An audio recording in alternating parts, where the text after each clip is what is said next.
Une fracture vertébrale se définit sur le plan radiologique par un affaissement d'une vertèbre. Cet affaissement, on le voit sur les comptes rendus par le terme tassement. Mais en fait, c'est fracture-tassement.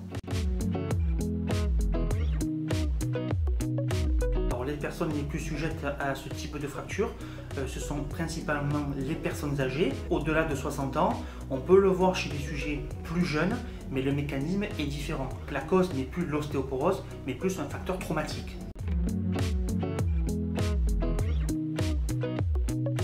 Alors, le plus souvent, ces fractures interviennent dans un contexte traumatique, une chute, surtout une chute sur les fesses, parce que c'est un mécanisme par compression, mais ça peut aussi se voir chez les sujets jeunes après un accident de voiture, un accident sportif.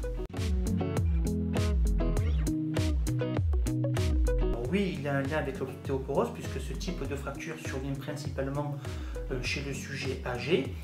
L'ostéoporose se définissant comme une fragilité osseuse, il est évident qu'une chute sur un os fragile peut entraîner un tassement. Il est donc nécessaire chez toute personne âgée de réaliser une ostéodensitométrie en première intention pour dépister toute fragilité osseuse et prévenir ainsi le risque de fracture vertébrale.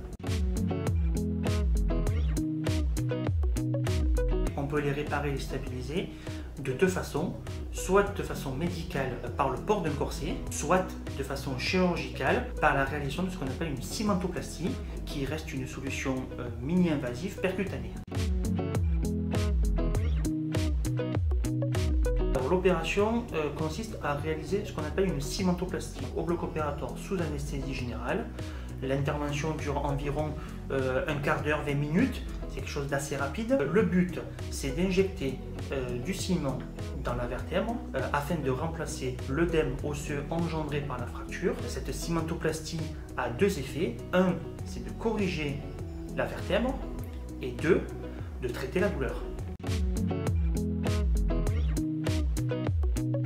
On n'opère pas tous les patients qui présentent une fracture tassement. La chirurgie dépend de plusieurs critères, bien entendu l'âge du patient, la présence de douleur, le délai de prise en charge et la forme de la vertèbre au moment de la consultation. Il est évident que plus vite on réalise cette intervention, mieux c'est pour le patient, puisqu'on le soulage rapidement, il est plus rapidement autonome et surtout c'est qu'il consommera moins des médicaments. Absolument.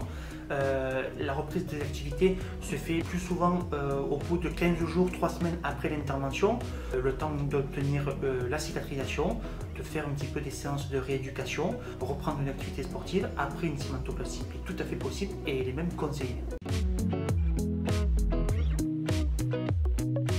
Le risque de nouvelles fractures est possible. On sait que lorsque une fracture tassement d'origine ostéoporotique survient, ça majore le risque par 4 d'en faire une nouvelle, même si la cause n'est pas une nouvelle chute. C'est pourquoi il est nécessaire, après une première fracture, de dépister toute fragilité osseuse pour la prévenir et prévenir le risque de nouvelles fractures.